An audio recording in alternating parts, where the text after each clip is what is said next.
sábado 28 de enero del 2017, luna nueva, Santo Tomás de Aquino, de los grandes doctores de la Iglesia Católica, Tirso, Calínico, Flaviano, Julián, Leónides.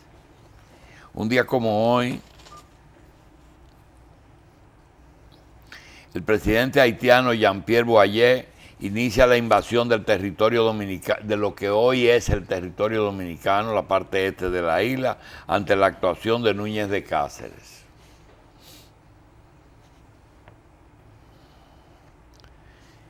Eso fue en 1822. Ahí es que se inicia la ocupación haitiana, hasta el 44. Un día como hoy, Estados Unidos termina su control sobre Cuba y toma presidencia José Miguel Gómez. Un día como hoy nacieron aquí en República Dominicana el empresario, recuerdo a mi amigo don J. Armando Bermúdez y Rochet, Popi. Popi Bermúdez fue el empresario más popular que ha tenido República Dominicana. Sí. Yo quería quedar Santiago, ¿no? La diseñadora gráfica Marta Sirí. Señores, un día como hoy nació un gran periodista y escritor, director del periódico Hoy, don Bienvenido Álvarez Vega. También nació el ingeniero economista y dirigente del Partido Reformista, no sé de qué sector es, don Guillermo Caram y Herrera, alias William, que es lo mismo que Guillermo. Un abrazo a Guillermo y a Bienvenido. También otro amigo, publicista, don Marino Rafael Ortiz y Landrón, mejor conocido en el ambiente publicitario como don Freddy Ortiz, productor de televisión y publicista. La médico cirujana Lourdes Altagracia Cavada, el ingeniero Fabio de Jesús Ortiz, el periodista y poeta José Echenique, el señor Francisco de la Rosa. Francisco de la Rosa es el padre de Yudelka, la jefa del programa no Carpio, Revista no. 110. No es Carpio, de la Rosa y Carpio, no es Carpio. El empresario farmacéutico don Francisco Aponte y Espinal. Y un día como hoy nació el médico psiquiatra y director de lo que hoy es el Instituto Dominicano de Seguros Sociales, don César Mella y Mejías. Petromacorizano, médico, psiquiatra, político y uno de los psiquiatras que mejor maneja la farmacología. Es un médico. Bien, señores, vamos a darle nuestro pésame a José Mármol. José Mármol es el director de prensa y relaciones públicas del Banco Popular Dominicano. Murió su madre. La madre de José Mármol falleció. En el orden de lo que ha ocurrido, pues tenemos que en la noche de ayer, en el campeonato invernal, ocurrió un empate en la serie final. De manera que en la noche de hoy, en la ciudad de Santiago, se llevará a cabo el juego final que dirá quién es el campeón nacional de la temporada 2016-2017, dedicada al doctor Chito Asmar Sánchez. Así que hoy toda la población estará atenta, ya que el 70% de las personas que les gusta el béisbol simpatizan con uno de esos dos equipos. Águilas y Licey a las esta tarde en Santiago para decidir quién será. ¿Cuántos años después? Tenían que no, ellos discutían los dos. ¿Cuántos? 9 años después. Bien. El Tribunal Constitucional acogió la decisión de las autoridades de desalojar Valle Nuevo y no permitir siembra de nuevo en esa área protegida. Hay una información que se la vamos a dar a conocer y la vamos a leer íntegramente. 12B. Aquí está las declaraciones del señor Carlos Slim Helú, que en algún momento fue el hombre más rico del mundo. Sí, esto varía mucho dependiendo de las Suben empresas. y bajan. Perdóname. Suben y bajan. Suben y bajan. Las acciones. Él Las acciones. ¿Cómo se llama? Bill De Gates. Microsoft. Bill Gates. Él le manda una comunicación a su pueblo y la noticia dice íntegramente: el magnate mexicano Carlos Slim afirmó ayer que el mejor muro fronterizo es generar oportunidades de empleo. Cuestionó al presidente Trump por planear utopías regresivas de su política proteccionista. El cuarto hombre más rico del planeta en el 16, según la revista Forbes, expuso esa postura en una multitudinaria rueda de prensa en la que aseguró que México es el mejor socio de Estados Unidos y el más complementario. Acusó a Trump de hiperactividad. La mejor valla son inversiones, actividad económica y oportunidad de empleo a toda nuestra población. Al señalar que la fuerza laboral de ese país es extraordinaria y muy superior a nuestros vecinos. La gente se va porque no encuentra oportunidades, no se van a turistear.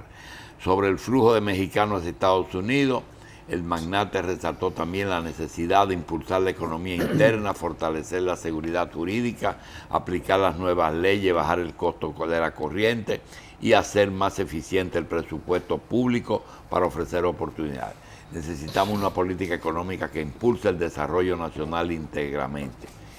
El señor Slim también dijo: no hay que temer a que le pongan impuestos a los productos mexicanos, porque eso se resuelve muy fácil. Solamente tenemos que ponerle impuestos a los productos norteamericanos que entran. Y con respecto a la expulsión masiva de mexicanos, digo, ese es un deseo, pero hay miles de industrias en Estados Unidos que no pueden prescindir de la mano de obra mexicana. ¿Por qué es calificada? Porque trabajan más que los norteamericanos y porque son mayoría en esas empresas. Así es que no cunde el pánico. Usted vio lo que dijo Calderón, el presidente de México, ¿no? ¿Qué dijo? Que ellos no van a controlar, todo el que se quiera ir por la frontera de México, de los habitantes centroamericanos, que ellos no van a controlar eso, que lo que hay que hacer es eso. Y que no importa que mande el polvo blanco que mande, que no lo controlen, que lo dejen que pase, que lo detengan ellos allá. Eso fue Calderón que planteó eso ayer, es presidente de México. Bueno, Imagínense. el expresidente Noriega en Panamá declaró por primera vez ante un juez panameño, proclamó su inocencia de los cargos de asesinato por lo que fue condenado en ausencia, mientras purgaba cárcel de narcotráfico y lavado de activos en Estados Unidos y Francia. Con mi corazón bajo el nombre de Dios, no tuve nada que ver con la muerte de ninguna de esas personas, declaró Noriega. Usted ve que el tiempo no lo para nadie. Perdóname, el tiempo, El ¿no? tiempo no lo para No se nadie. puede Han querido. hacer nada ahí, machi. Y Donald Trump, otra disposición, ha cumplido todas sus promesas en una semana.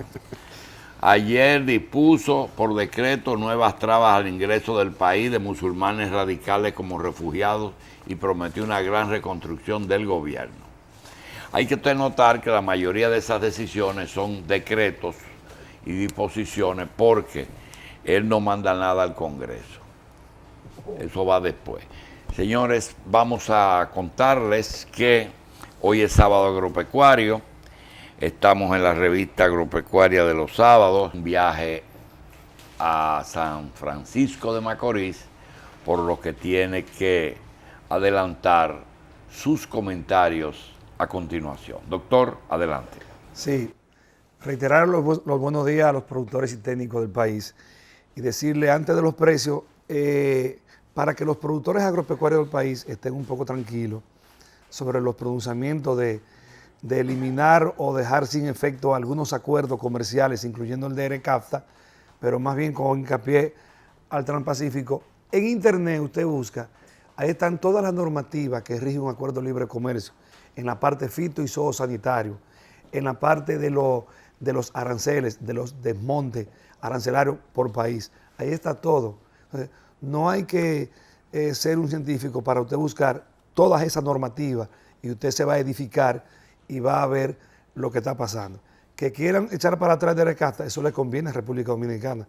Ojalá que Estados Unidos diga no hay acuerdo de libre comercio para empezar otra vez de nuevo y ya con más experiencia iniciar conversaciones con los demás países de Centroamérica y también Suramérica, que no tenemos ningún acuerdo comercial con los países de Suramérica. Y eso es importante, por eso quería decirle y soltarle a los productores que lo que tienen que seguir trabajando e investigando y implementar tecnología. El año pasado el Ministerio de Agricultura realizó una prueba con 2.000 tareas sobre un maíz. Ese maíz en San Juan de la Maguana, que es de 1 a 2 quintales por tarea, este maíz, el resultado fue 9 quintales por tarea. Una mazorca de maíz criollo tiene 400 granos, este tiene 850 granos. Y eso es importante. Entonces, no quedarnos ahí en esas 2.000 tareas. Es una semilla híbrida de maíz que la está implementando el Ministerio de Agricultura y ya hay mucha gente del sector privado que está buscando esa semilla y está sembrando maíz a los fines de... No es transgénica, no es transgénica. Esa se hizo en el Departamento de Investigación del IDIAF, que lo maneja el Ministerio de Agricultura, y no es quedarnos en las 2.000 tareas, es seguir sembrando ese maíz a los fines de que el sector pecuario, la parte ganadera, pueda obtener maíz para sus animales. Ese mismo maíz que se cosechó, el Ministerio de Agricultura hizo un operativo y el follaje lo envasó en saco y se lo donó a los diferentes ganaderos de esa zona y de la parte de Santiago Rodríguez. Que eso es lo que tienen que hacer, seguir implementando el sector privado y la parte gubernamental, seguir sembrando maíz. Aquí se importa todos los años 1.300.000 toneladas de maíz. Entonces, el maíz anda por los 150, 155 dólares la tonelada. Hagan ese cálculo en su casa, se lo dejo de tarea. Señor director, si tenemos los precios de los diferentes productos agropecuarios en los mercados de la capital, tenemos en el mercado nuevo el arroz a 23 pesos, el de primera y el arroz superior a 18, en Conapropia a 25, el de primera y superior a 20. Los Minas no tenía arroz. Villa Consuelo 24 y superior a 19. Adelante. Habichuelas rojas, Mercado Nuevo a 42, Conapropia 50 y Villa Consuelo a 45. Habichuelas negras 35 Mercado Nuevo, Conapropia 40 y Villa Consuelo también a 40. Adelante. Habichuelas blancas, Mercado Nuevo a 45. La pinta, que se vende bastante en el Mercado Nuevo a 43, Conapropia 45 y Villa Consuelo también a 45. Adelante. El guandul en el Mercado Nuevo a 65 y en Conapropia y Villa Consuelo a 70. La batata ha subido, Mercado Nuevo a 13 pesos, Conapropia a 15 y también Villa Consuelo a 15. Yuca, Mercado Nuevo a 10 pesos, Conapropia a 15, Villa Consuelo a 12 y los productores a 4 pesos en los productores ya en la finca. Plátano en primera, Mercado Nuevo a 13 y Villa Consuelo a 15. Adelante. Plátano mediano, Mercado Nuevo a 12. El ají cubanela, 25 Mercado Nuevo. Conapropia a 30 y Villa Consuelo 35. Ají murrón, Mercado Nuevo 50, Conapropia 50 y Los Minas 60. Ajo en primera, Mercado Nuevo 150, Conapropia 155 y Villa Consuelo 160. Cebolla amarilla, Mercado Nuevo 50, Conapropia y Villa Consuelo al mismo precio. La cebolla roja, Mercado Nuevo 50 y Villa Consuelo 55. Adelante.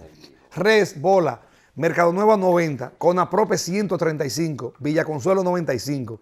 La de cadera, 90 pesos en Mercado Nuevo, 135 Conaprope y 95 en Villa Consuelo. El pecho, Mercado Nuevo 65, Conaprope 75, Villa Consuelo 70. Chuleta fresca, 85 Mercado Nuevo, 95 Conaprope y 90 Villa Consuelo. Cerdo, pierna de cerdo, Mercado Nuevo 65, Conaprope a 80, Villa Consuelo 75. Increíble. Ahí Cerdo Centro la tiene más barata la pierna que esos tres mercados. Increíble, que son los mercados que venden más barato en la capital. El pollo vivo 39. Está excelente ese precio, en Mercado Nuevo solamente que hay.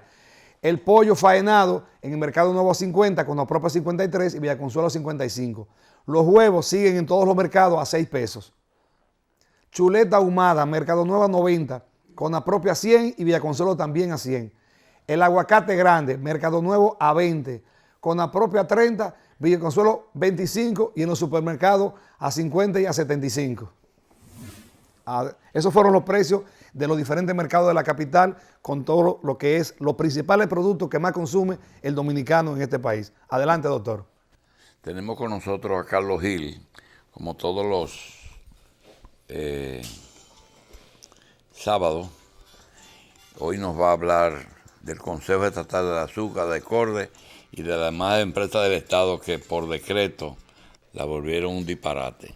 Don Carlos, tengo aquí algo de San Pedro de Macorís, pero como yo no soy muy ducho en asuntos digitales, no te lo iba a poner, que es alguien que se le ocurrió hacer una salsa de tu pueblo y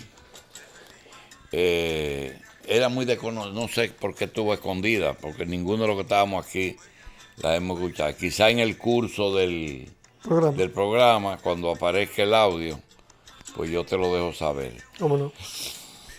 ¿Cuántos ingenios tenía el Estado en el momento? Eran 15. 12. 12. ¿Y en San Pedro habían 6 o 7? 6. 4 en San Pedro. San Pedro, Osama y Quisqueya, Boca Chica. sí, pero Boca Chica no se calcula en Macorís, se calcula Quisqueya, Porvenir, Consuelo y Santa Fe. Esos eran los 4 de San Pedro. Adelante. Bien. Uno de los factores principales para la crisis del SEA fue la inestabilidad que tuvo el país en la década de los 60. Inmediatamente renuncia Héctor Bienvenido Trujillo a la presidencia. Joaquín Balaguer entra como presidente del 1960 al 62. Luego, Rafael Filiberto Bonelli, como antesala de las elecciones en las que ganó el profesor Juan Bosch, 11 presidentes en la década del 60. Entre el 60 y el 66. Luego de Bosch entra Filiberto Bonelli, del 60 y... Antes de Bosch, Filiberto Bonelli, del 62 al 63. Luego de Bosch, Emilio de los Santos Alcié. Y a partir de ahí entra don Henrique Cabral con 3 años de gobierno. En el 65 hubieron 4 gobiernos. Rafael Molina Ureña, Francisco Alberto Camaño Deñó, Pedro Benoit y Antonio Inver Barrera. Eso da paso a Emilio de los Santos y luego Joaquín Balaguer del 66 al 78. Pero en ese periodo del 60 al 66, 11 presidentes. Ahí comenzó la inestabilidad de la industria azucarera del Estado. Ya Balaguer, siendo presidente, trae a la persona que yo considero el más capaz de todo lo que dirigieron el Consejo Estatal del Azúcar, que fue Gaetán Bucher Cortina, el cual era contador en el Ingenio Consuelo, luego contralor en el Ingenio Romana y pasa a ocupar la dirección ejecutiva del CEA. Gaetán Bucher, el padre de Gaetán Bucher, trabajó muchos años en Consuelo y fue el primer administrador del Ingenio Las Pajas. Luego que Gaetán Bucher en el 69, porque el primer director del Consejo Estatal del Azúcar fue el propio Balaguer, se nombra director. En el 66 e inmediatamente después nombra a Gaetán Bucher. En el 69 entra César Álvarez Valera y luego Fernando Álvarez Hogar, que dura del 70 al 75. Mayor problema de Fernando Bogar, independientemente del aumento de producción, fue la introducción de los generales como colonos. Casi todos los generales comenzaron a ser colonos. Eso ocasionó un grave problema dentro de la concepción administrativa, porque era muy difícil para un jefe de campo, un jefe colono, un administrador, poder controlar las operaciones del campo cuando había un general por el medio. Inclusive, tengo un listado que lo estoy elaborando de las incidencias de los generales en la selección de los administradores y funcionarios del Consejo Estatal del Azúcar.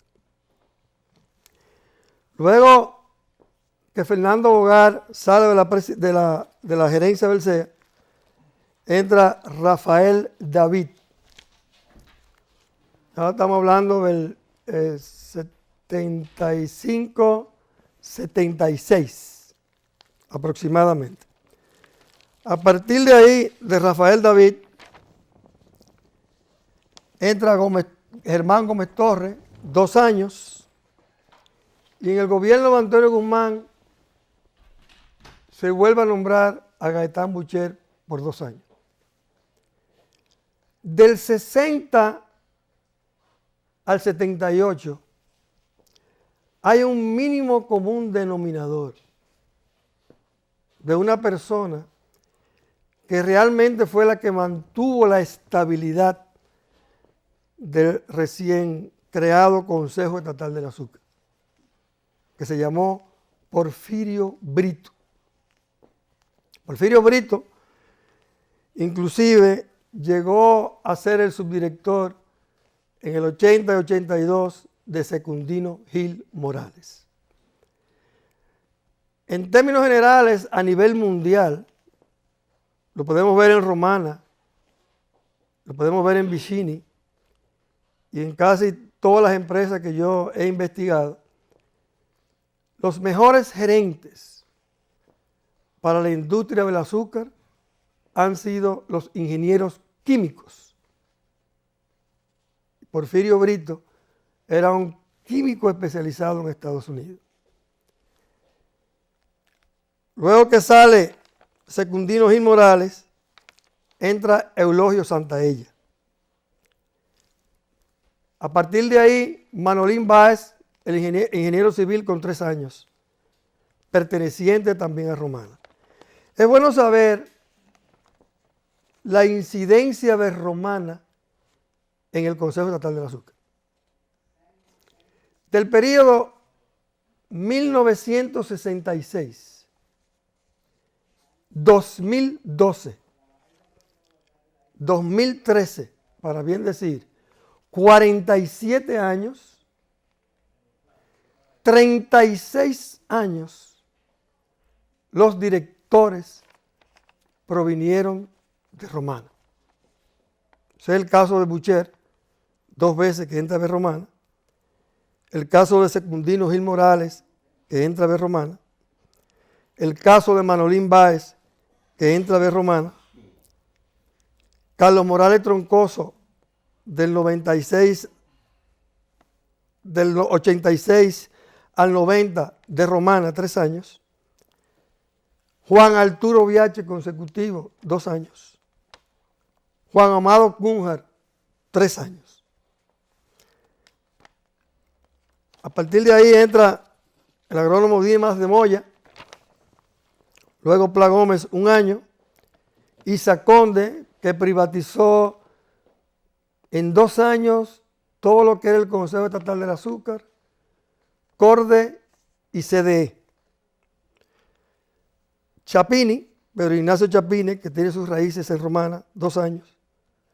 El médico Oscar Santiago Batista, el que era dueño o es dueño del propietario del típico Bonao, del 98 al 99.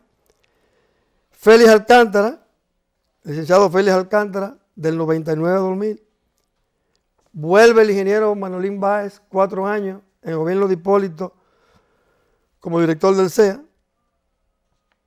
5 años Enrique Martínez, de 2004 a 2009, también de Romana. Luego Juan Francisco Mato Calcaño, de Villa Altagracia, me parece que es licenciado o abogado. Y luego Enrique Martínez, de Romana, también 3 años.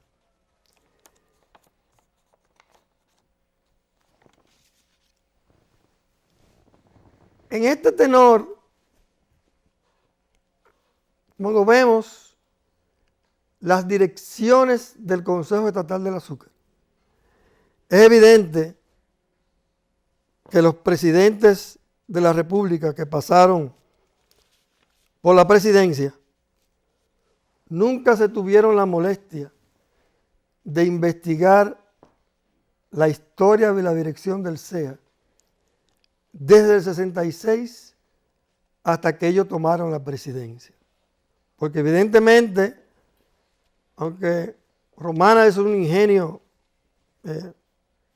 muy grande, muy eficiente, Vicini es un ingenio muy grande, grupo muy grande, muy eficiente dentro del holding. Pero cuando estaba don Enrique Cabral, las decisiones emanaban del grupo Vicini. Y de esos 47 años, 36 directores del Central Romana o de la provincia de Romana y ninguno de San Pedro de Macorís. Cuando yo era profesor de Administración de Empresas de la Universidad UNIBE, siempre había un trabajo final que yo le pedía a los estudiantes. Investigar los principales holding de empresas de la República Dominicana. Había realmente 3 grandes holding. Holding Romana, Holding Vicini y Holding Empresa del Estado. En las empresas del Estado estaba, como dije anteriormente, el CEA, CORDE, CDE, las 3C y la Corporación Hotelera de la República Dominicana del Estado. De todos los holdings, en todas las investigaciones que los estudiantes míos propiciaron, el más grande, el más diverso, el más completo, el más complejo, era el del Consejo Estatal del Azúcar.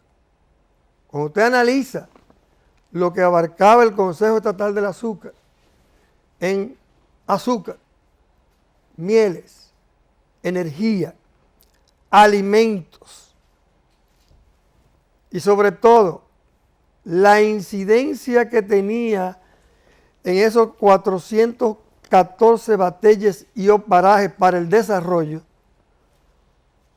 son elementos que no creo que ningún presidente haya tomado en cuenta. Hoy, en las investigaciones que he realizado, me he dado cuenta de algo muy importante que toca a San Pedro Macorís y toca al Central Río Jaina. San Pedro de Macorís, la cabecera de la provincia, no ha dado peloteros.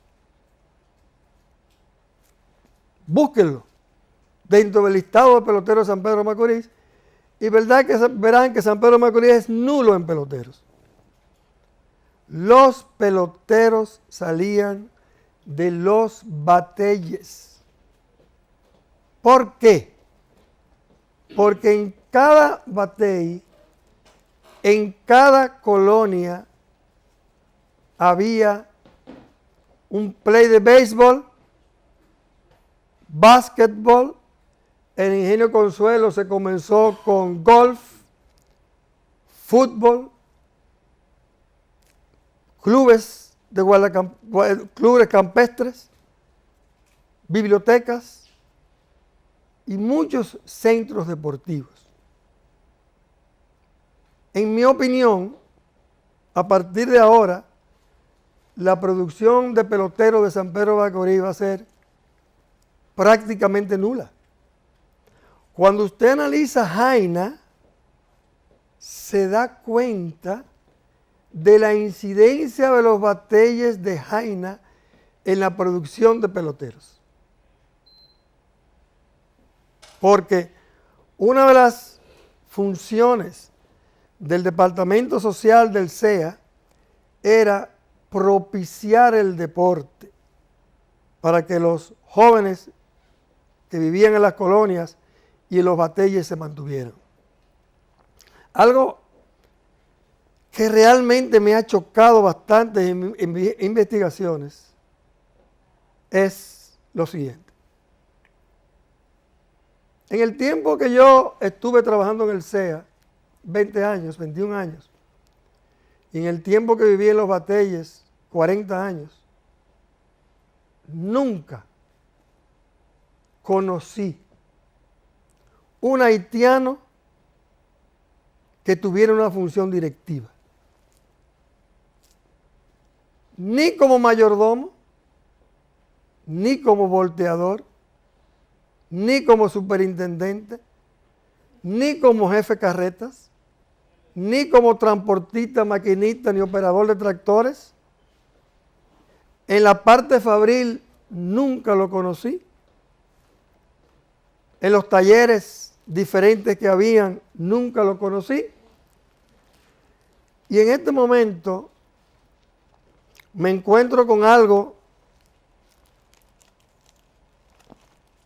muy significativo.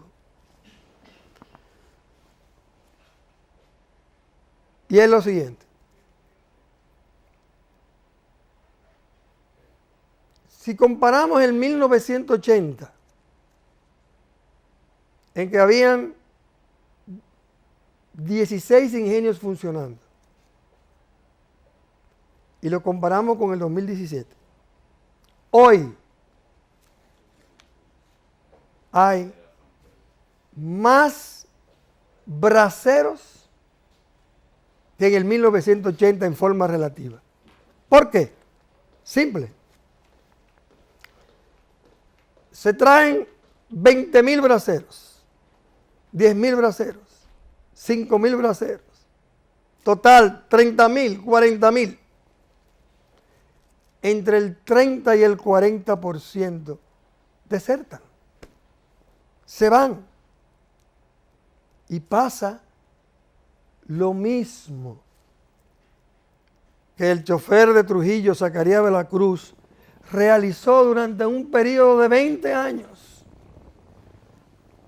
Los famosos ambafiles, que son braceros por debajo de la verja, por debajo de la reja de la frontera.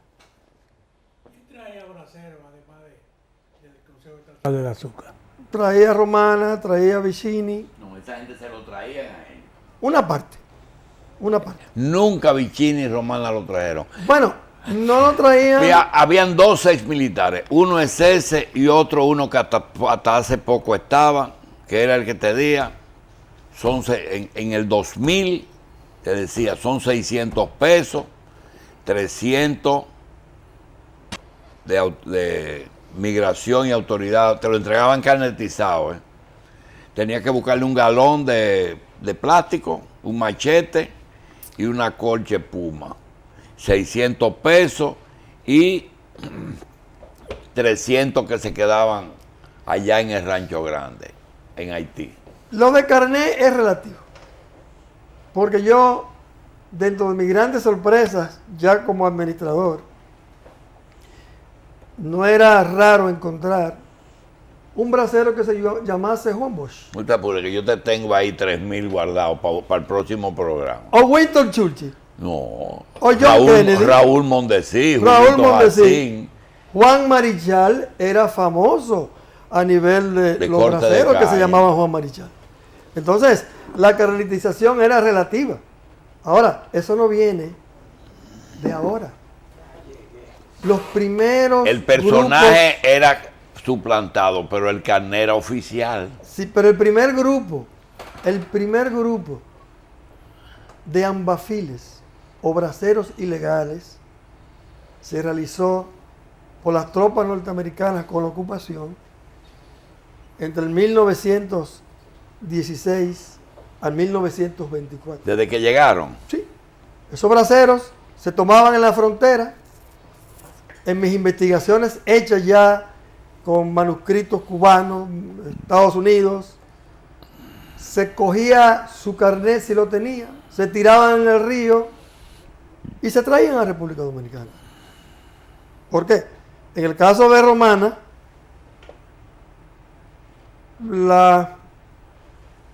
el gran mando en cuanto a guardacampestre pertenecía a Puerto Rico. Existía la repatriación al final de la zafra. Sí, existía la repatriación.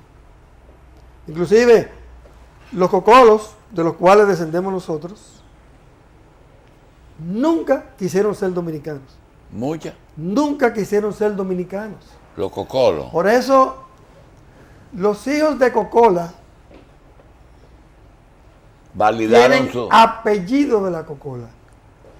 Y los hijos de Cocolo tienen los apellidos de la Cocola. Pero ¿qué resulta? Por ejemplo, mi abuela, Enriqueta Jensen, declaró a sus hijos y a mi madre antes de que el papá, Celso Montero, lo declarara. Cuando yo voy y busco el acta de nacimiento de mi abuela, dice, Enriqueta Jensen. Mira lo que te tengo ahí. Carnet de identidad, Consorcio Agrícola, Dirección General de Migración, Chévere Oliolo, Puerto Plata, 55 años.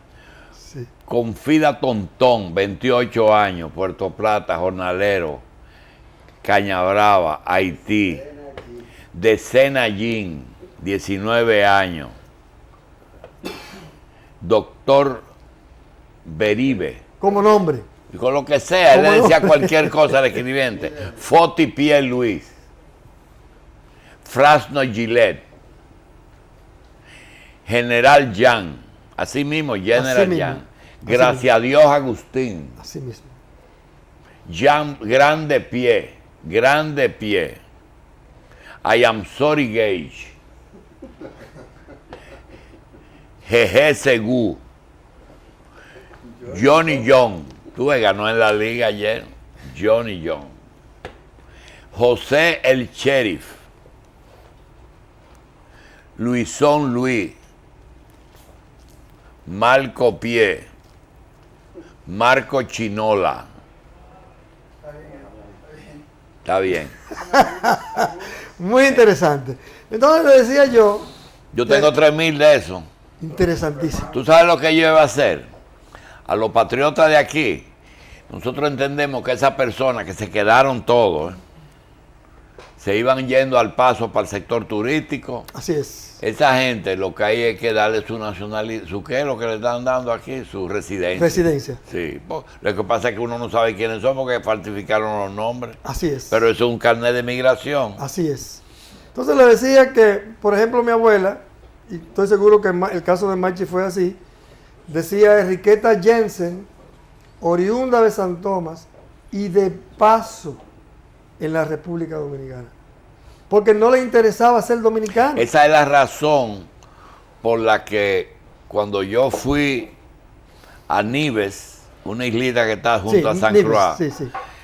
yo fui al parque y encontré más de 20 dominicanos cherchando. Digo, ¿qué ustedes buscan aquí? Me parecía que estaban por venir. Entonces me dijeron, no, es que nosotros optamos por La nacionalidad. la nacionalidad y estaban de obrero allá. Sí, ¿Por qué? Por lo que tú dices, le mantuvieron el cocolismo. El cocolismo. Sí. Así es. Entonces, para evitar el problema que hay actualmente con los braceros y la deserción, el Estado necesariamente. Sí, pero la hay una República situación Dominicana, difícil, hay una situación difícil hoy. Y está hoy. Están entrando por bandadas. No sabemos de dónde proviene la orden. Están entrando al país, no cientos, no, miles de haitianos en los últimos 3 o 4 días. No sabemos la razón. Vemos entonces la cantidad masiva de haitianos que están ocupando actualmente Trump. posiciones de importancia ya en la industria azucarera. Los batalles azucareros, todos, yo he visitado una cantidad de batalles de Jaina, la gente lo está abandonando. En el este eso es algo normal. Ustedes van a ver batalles completos de 20 casas con 1 o 2 personas. Y todas esas casas, todas esas viviendas están siendo ocupadas por haitianos. Entonces, en el 1959 se inició en la República Dominicana la primera escuela de tecnólogos azucareros del área del Caribe.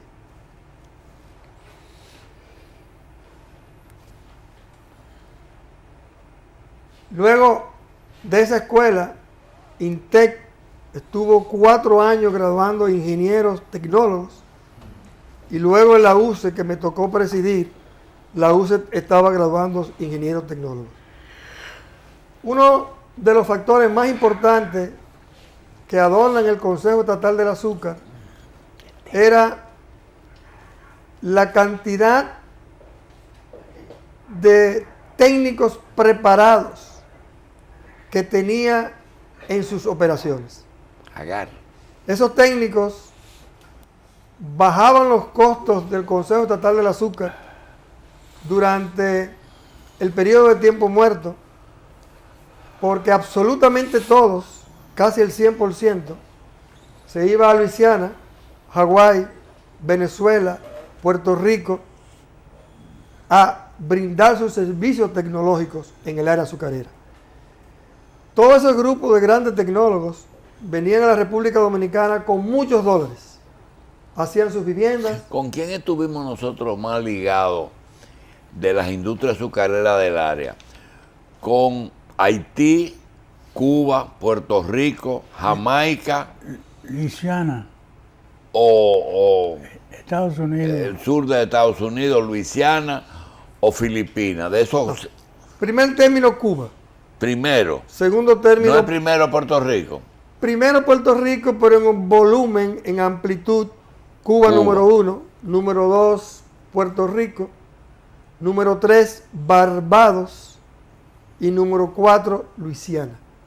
Porque la gran tecnología que venía a través de Barbados, por medio de Inglaterra, por medio de Estados Unidos, los grandes tecnólogos del azúcar, inclusive para Romana, vinieron de Barbados y de Luisiana, por supuesto. Entonces, hay un problema que adorna los braceros y es el siguiente. En el 1979 se empezó masivamente la mecanización de los batalles. ¿Quién Tú hace un comenzó ratito. eso? Eso Romana. lo empezó el Consejo Estatal del Azúcar, Romana empezó a aprobar, pero el gran impulsor de la mecanización fue el cubano Diego Suárez, con una empresa que se llamaba Interamerican Transport and Equipment. Yo tuve la oportunidad, ya estando fuera del CEA, de crear y construir parte de los grandes talleres. ¿Qué por ciento de las tierras dedicadas a la caña se puede cultivar con mecanización, con el corte mecanizado? Yo creo que aproximadamente... Más de un 50. Más un 50%. Las otras necesitan mano de obra. Necesita mano de obra. Y si ese 50% que es llano y que permite que las maquinarias trabajen con eficiencia, se podía mejorar la tierra y la variedad de una caña que rinda más para poder subir más. Y Tiene muchos daños la tierra, pero ya a nivel mundial la mecanización del corte de la caña es algo normal. Cada día se generan máquinas más modernas. Pero si comparamos el 80 con Pero el Brasil usa mucho la mano de obra. usa mano de obra, pero ya está entrando la tecnología, porque cada vez más la mano de obra, 1 tonelada por tarea, 2 toneladas por tarea, pero es algo muy Bien. insignificante, ¿verdad? Gil, para cerrar el capítulo de hoy, ¿cómo tú quieres? Porque después vamos a hacer un libro con todas esas cosas. Tenemos los libros. Sí, hacemos Tenemos los el- libros. Sí, hombre. Hay algo que quiero resaltar en cuanto a la quiebra del Consejo Estatal del Azúcar, o el cierre mayormente. Necesariamente los dominicanos, el Estado dominicano, debe abocarse a recuperar las tierras. Y algo que yo quería decir, no es posible rentar una tierra baldía en un campo cualquiera que rentar una tierra en una colonia que tiene energía eléctrica, calles, escuelas, Ingeniero, bodegas. Sí, pero tienen que Ingeniero. decir la diferencia. ya la ocupación de las tierras del CEA, eso es irreversible. Fíjense lo que está pasando en la loma de Constanza y Jarabacoa. Es que no es eso, Machi. No es eso. Lo que ha pasado es lo siguiente. Si la capitalización o privatización tuvo algo positivo, fue que en los contratos, tanto del grupo de los mexicanos, como del norte, como de Barahona. el equipo de Barahona que se fue solo, en ningún contrato, nada más existían 2 variedades. La tierra siguió siendo propiedad del Estado y el otro era el colono que si deseaba seguir trabajando como colono se le permitía. Pero al terminar el proceso y fracasar, ahí yo no quiero decir quién, porque parecería que lo estamos exagerando. Lo de Pues Pedazaón. crearon una bendita inmobiliaria. Ahí no hay ocupaciones, lo que hay son compras. Eso se vendió todo, a todo el que le dio la gana. Ahí había gente que ni siquiera quería tierra. Y había un presidente que lo mandaba y le decía, toma, ve, Es para que te ve, den. ve, dile que a Manolín que te dé. Y después vino otro presidente que sí es verdad que no mandaba. Entonces tenía un señor de Villa Altagracia Así es. que descuartizó el CEA. Así es. Entonces, entre Hipólito, que no tuvo nada que ver Manolín con lo que mandaba Hipólito, y lo que hizo el de Villa Altagracia, que sí tenía que ver y Leonel no tuvo que ver, porque eso fue algo que ese señor hizo con cierta gente que estaba cerca de él. Eso es lo que alguien tiene que decir, que hay que revisar. Hay que revisarlo, eso no se podía. Ahí no hay tierra ya. Hay 4.400 kilómetros cuadrados, pero hay un problema, y es el siguiente: usted no puede vender tierras desde un edificio donde hay trabajando 2.000 personas. Pero hay gente que le vendieron una porción que se la vendieron a 2 y 3 personas. Sí. El caso de los alcoholeros de Macorís, ¿tú te acuerdas? Sí, correcto. Entre los españoles y José Cito. Correcto, correcto. No es posible que en un edificio en Santo Domingo se estén vendiendo tierra del ingenio Consuelo, o el ingenio Montellano, o el ingenio Amistad.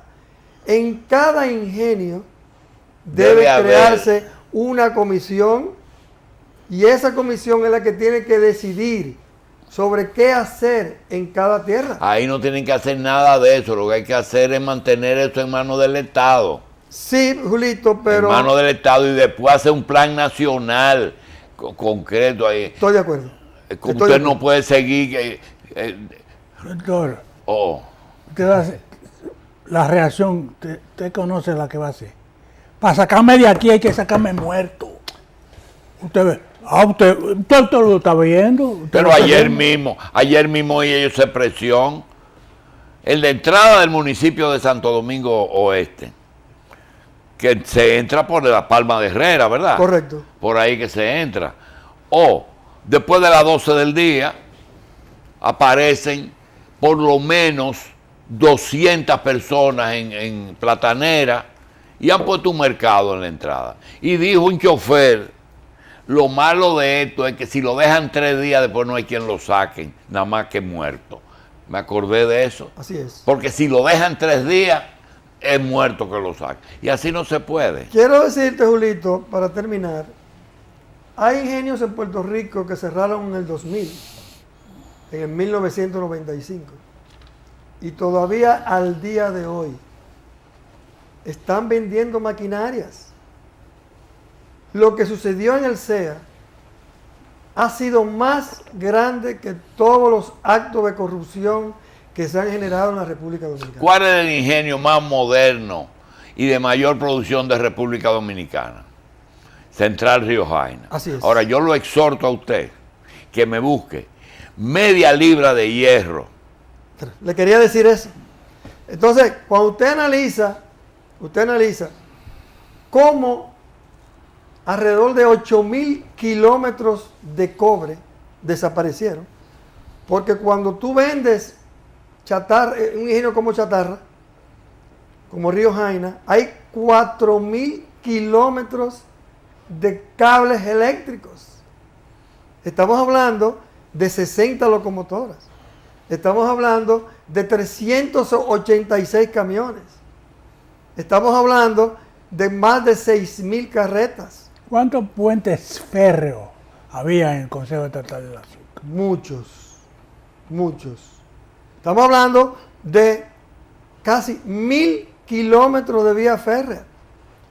No es posible, o sea, en mi mente, yo como profesional, no coincido sacar de los ingenios del CEA 200 centrífugas productoras de azúcar. Es un equipo muy grande.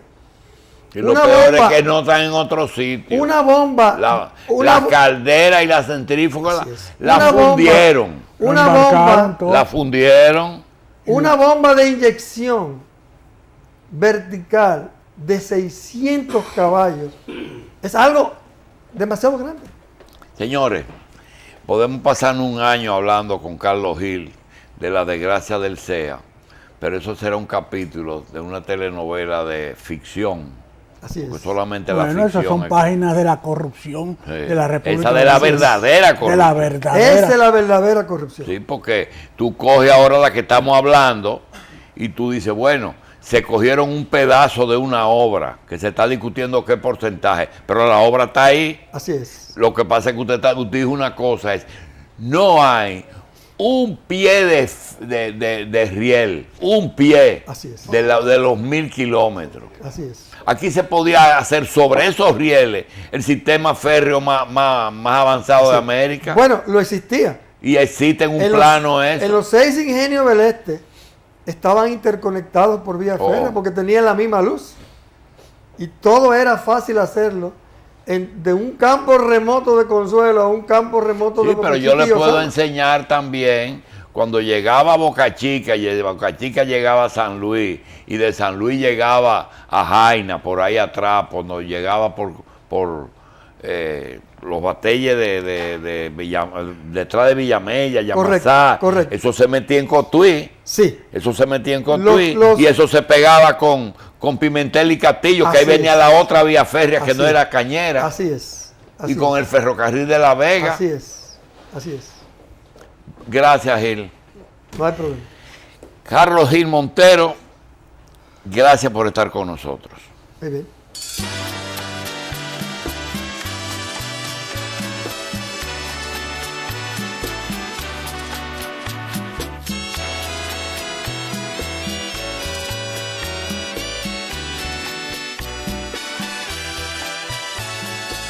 Una tarde de mi tierra me alejaba la nostalgia me abrumaba por mi San Pedro.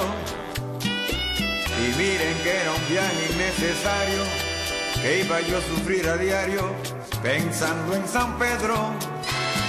Me dije, el destino es el que manda y ya no hay remedio, pobre de mi vida. Quisiera que el Señor me permitiera volver a San Pedro. San Pedro, traté en ese viaje tan lejano encontrar calor humano como en mi San Pedro. Entonces oiga usted qué ironía, todo lo que yo quería estaba en San Pedro. Doy gracias al Creador que con su mano logró que fuera yo macorizano, pensando en el modelo que anhelaba volver a San Pedro.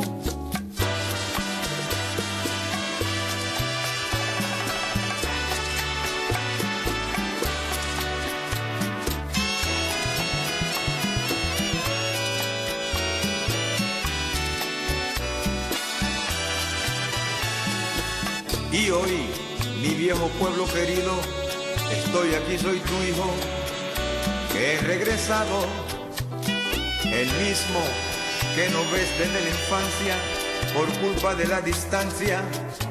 Pero una vez más con ustedes Quesada, dentro de la revista agropecuaria, para presentarles Conozca lo que comen. Hoy traemos un invitado que es altamente conocido por todos ustedes. Vamos a recordar que vamos a tratar sobre el agar-agar. Ustedes se preguntarían, ¿qué es el agar-agar? Como veo que alguien hizo aquí así en el estudio. El agar-agar es uno de los elementos más importantes que hay en la humanidad porque tiene que ver con la industria alimentaria, la farmacéutica, la biológica, la molecular y todo lo que tenga que ver con aquello de procesamientos de alimentos y medicinas, como he dicho anteriormente. Ya hemos hablado de su hermana, que es la gelatina, pero hemos hablado de la gelatina hecha con productos animales, por ejemplo, pieles, nervaduras de animales. Pero el agar-agar es la gelatina más purificada que puede haber, porque viene de algas marinas. Y es en sí gran proteína. Acuérdense que la proteína tiene que ver mucho con la configuración de nuestro cuerpo, ya sea con hemoglobinas, hormonas y las adquiridas como el huevo, la carne y el pescado. Vamos a adentrarnos en ese mundo para el conocimiento y el recuerdo de vosotros de el agar-agar o la gelatina vegetal. Adelante, Kelvin, con las imágenes. Ahí tienen ustedes, mis amigos, lo que es una planta acuática, el alga. Las algas marinas son polímeros. Entonces, como polímeros, tienden a tener esa forma gelificante o que conlleva a endurecerse en medio ambiente frío. Sin embargo, en caliente se pone líquido, pero no altera su conservación. Es uno de los productos que se están usando mucho en la industria alimentaria porque no transforma los sabores, los colores, ni tampoco le da otra distinción con lo que se prepara. Y es por ello que tiene mucho avar en lo que es las personas, los comensales que son veganos. O ustedes dirían, vegano no es porque es de la vega, sino los vegetarianos y veganos. ¿Cuál es la diferencia? Y me excusan. Los vegetarianos comen productos sanos que no tengan que ver con el animal directamente. Sin embargo, comen huevos y pescados. El vegano no. El vegano come puramente vegetales y no tiene que ver nada con aquello que viene del animal. Pues el agar-agar, que viene de... en malayo, agar-agar quiere decir, en realidad, jalea, los gelatinantes. Pues déjeme decirle que el agar, que es producido, vive en las costas y estuarios de forma natural y ya se produce en charcas y en estanques. En realidad viene de esa alga que usted ve ahí, que es roja, se llama Gelidium amansi, de la Gelidium. Viene de muchas algas, pero esa es la más pura y la mejor. Ya el agar-agar, que fue descubierto desde muy antiguo, se estuvo utilizando mucho. Sin embargo, ya se produce a cantidades que todo lo que usted se come, no cabe la duda de que puede tener agar-agar. Es de una importancia incalculable. El aparato digestivo tiene propiedades medicinales para el aparato digestivo, para los intestinos, para el colesterol, para el estreñimiento. Y su composición tiene agarosa, agua, proteínas, minerales, fibras y prebióticos. Por eso es que viene siendo un alimento tan importante proteicamente hablando. No, dígame, doctor. Agares son las algas. No, las algas contienen agar. El agar es un polímero que constituye el cuerpo de las algas, pero en realidad el alga Helidium, que es esa roja que usted ve ahí, es la que da el agar de mejor consistencia y de mejores condiciones. Pues fíjense, los postres, la gelatina, las mermeladas, esto combina bien, pero no combina con aquellos productos que tienen, por ejemplo, la composición de vinagre o oxalato. Es con el único que no combina bien. Sin embargo, las gomitas sin azúcar o con azúcar que ustedes ven por ahí, casi siempre son hechas agar. Esa es la planta acuática. Acá hay discusión sobre si es una planta o no es una planta. Sin embargo, debo decirles, ahí tienen ustedes la forma de presentación del agar. Puede ser en polvo, como lo ven ahí, porque esta alga se seca, se muele, entonces se tamiza y se obtiene a la izquierda, como ustedes pueden ver ahí, en polvo o granulada, como tienen a la derecha. Luego vamos a ver más imágenes de cómo se puede presentar ella. Bueno, porque es un extracto de un color blanco cremoso de diferentes algas, pero de mayor calidad la que dije, que es la Helidium. Señores, debo decirles que el colesterol y las enfermedades intestinales son tratadas completamente con agar-agar. Un medicamento que ustedes ven en la farmacia o en la industria alimentaria, no lo dudéis, ahí está presente el agar-agar. Y es que también ayuda a que los huesos se pongan más duros y firmes, también en los cartílagos, los tendones. Es una de las formas de presentarse en tiras el agar-agar. Ahí lo ven ustedes, ya no está tan industrializado, pero es de la forma como se expende a las industrias para que hagan lo que tienen que hacer. Aquí tienen ustedes, déjame esa imagen ahí, Kevin.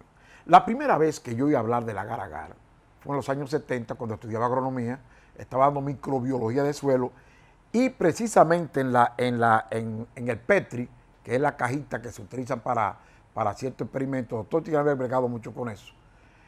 El sustrato para poner un elemento a que prenda o se coseche cualquier virus, cualquier enfermedad que quieran ver los técnicos medicinales, el agar-agar es el sustrato. Yo pregunté, ¿qué es el agar-agar? Es un sustrato proteico. No sabía en los años 70 lo que era el agar-agar. Ahí lo pueden ustedes ver. En la próxima imagen pueden ver que también se usa, ahí están las técnicas elaborando agar en la industria alimentaria. Fíjense ustedes ahí cómo lo ven.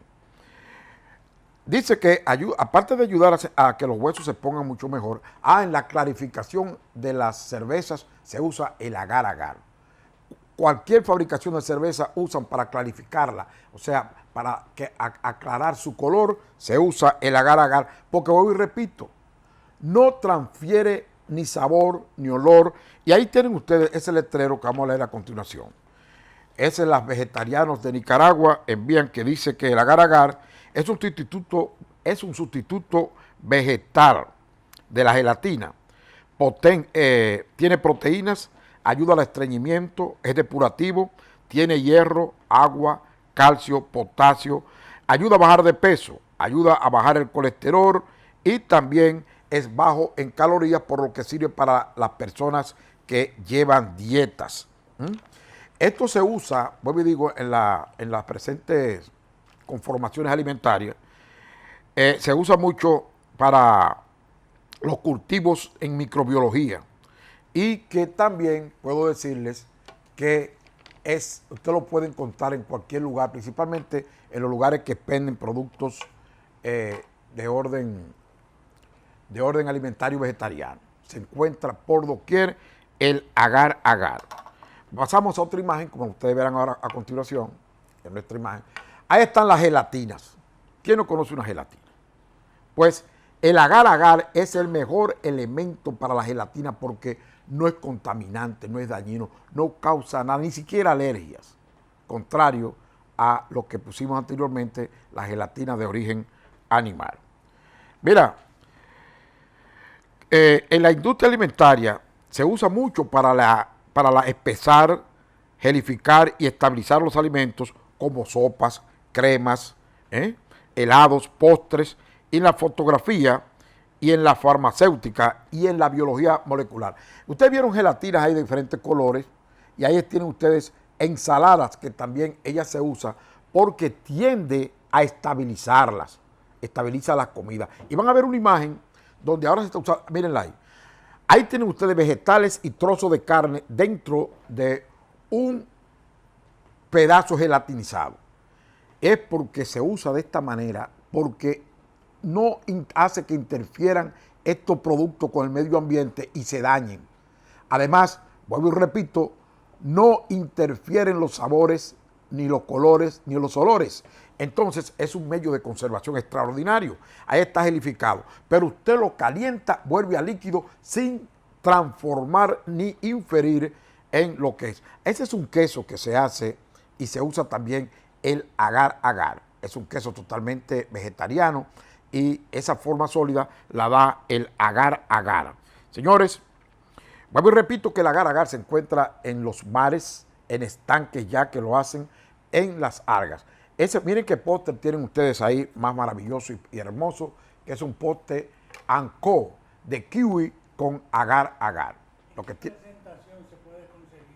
Mercado. en polvo la mayoría, en barras y también granulado. Pero en polvo, van a ver a continuación en las imágenes, Machi, mira ahí tenemos en caja como viene, el agar-agar en polvo. Sigamos las imágenes, por favor. Y ahí está el agar-agar en tiras en los supermercados. Fíjate, Machi, como tiene el envase, un envase que se encuentra por doquier en nuestros supermercados. Y el agar-agar, gelatina 100% natural.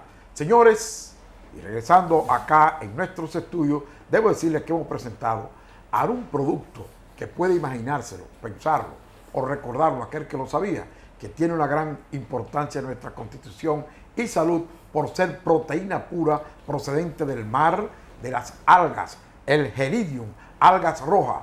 Recuerden, yo soy Quesada, conozca lo que come. Tenemos a alguien que es casi coproductor de aquí. Yo quisiera como que ya él se entusiasme y se quede aquí todos los sábados. El doctor Pablo Contreras, amigo de siempre, hijo de amigos, veterinario, productor, originario dicen que de Monteplata. Yo creo que es de los dos sitios. Pablo, nosotros quisiéramos tomarnos un tiempecito para que tú nos expliques algo sobre ese problema tan complejo en que se ha convertido ese famoso líquido blanco con el que nos criamos todos los mamíferos, que se llama la leche. La leche es un producto que lo segregan las glándulas mamarias de las hembras de los mamíferos y que está diseñado para alimentar en los primeros años de la vida, como decíamos, a todos los mamíferos. Después de esa época, es un alimento que se usa en diferentes formas. A pesar de que nació con la misma humanidad, supongo que Eva tenía tetas, ¿verdad? Y producía leche. Sí, así. Quería preguntarte, ¿siempre la producción de leche ha sido un problema, un conflicto, algo por resolver en todas las naciones del mundo? Sí, la leche como alimento esencial para la vida, el alimento más completo que para nosotros los mamíferos. O sea, te lo dijo que desde Eva tenía tetas. O sea, todos los mamíferos, el primer alimento es la leche. Es un alimento muy preciado y que todos los gobiernos quieren ser autosuficientes en producción de leche. Por eso la leche es regulada y importante para las naciones. Si nosotros vemos el caso de República Dominicana, el país hasta la década del 70 era autosuficiente en la producción de leche. Hasta los 70. En los años 70 éramos autosuficientes. Aquí, La Rica, que fue la primera empresa, patrocinadora de ustedes, lo puedo decir con orgullo, porque realmente es una empresa nacional, orgullo nacional, y la más importante del sector lácteo, se fundó en el año 1966, fue que salió. Y a partir de ese momento, el pueblo dominicano empezó a consumir leche pasteurizada. Y en la década del 70, en el gobierno 73 por ahí, en el segundo gobierno del doctor Joaquín Balaguer, existían los famosos controles de precio. Y los productores de leche no soportaban el hecho de que la leche en sí tenía control de precio, pero los insumos que compraban aumentaban de precio todos los días. Se le pidió en varias ocasiones al secretario de Agricultura y al presidente de la República en ese momento que había que subir la leche. Pero el doctor Balaguer decía que la leche era un producto de primera necesidad y que lo consumían los niños y que no lo iban a poder consumir las personas, se aumentaba de precio. Al final los ganaderos hicieron una huelga y dejaron una semana sin leche la ciudad de Santo Domingo. Pablo, mira, la historia de la industria lechera nacional comienza con la industria lechera y podemos hablar muchísimo, o yo le digo siempre a Pedro Brache Álvarez, que venga y hablemos, porque hay algunos misterios, como el por qué desde la misma industria lechera que era de la era de Trujillo hasta ahora, se han creado posiblemente una docena de procesadoras de leche, sin embargo la única que se ha mantenido es Rica. ¿Cuál es el misterio? Esa es una. La otra es, cuando se abre el libre mercado, y de eso quiero que me hable porque contigo es bueno, porque tú sabes de economía agrícola, ¿por qué? Si nosotros cumpliéramos la función creadora del ser humano, del mamífero, nosotros después de los 4 años no consumiríamos leche. La leche es un producto que tú lo puedes ingerir solo porque tiene todos los elementos indispensables para la supervivencia. No hay que darle suplemento alimenticio, minerales, agua, nada, lo tiene todo.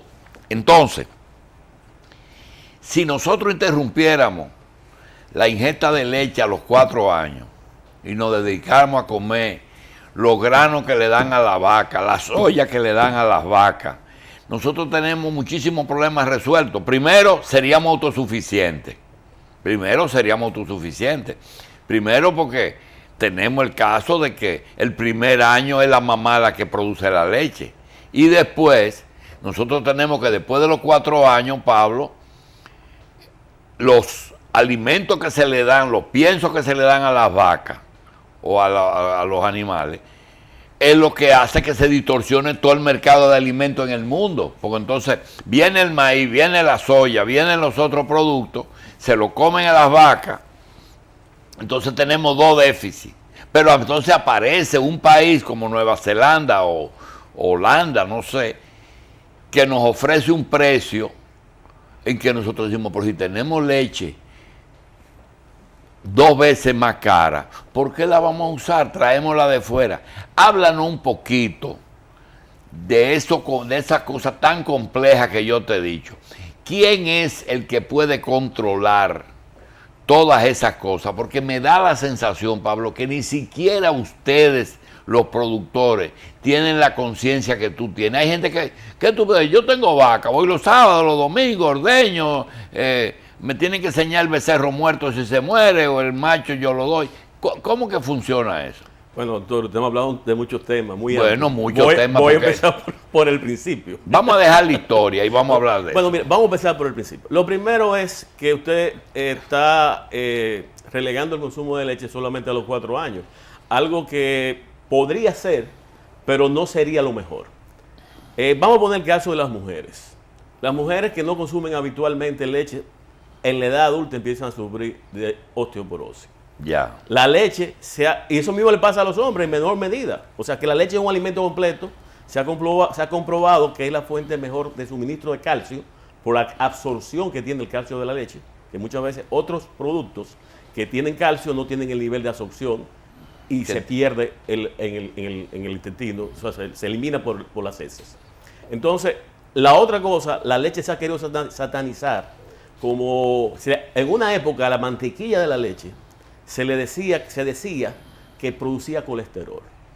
Ahora se ha dado cuenta que lo que se produce el colesterol es la margarina, por el proceso químico que son sometidos los aceites vegetales para solidificarlo.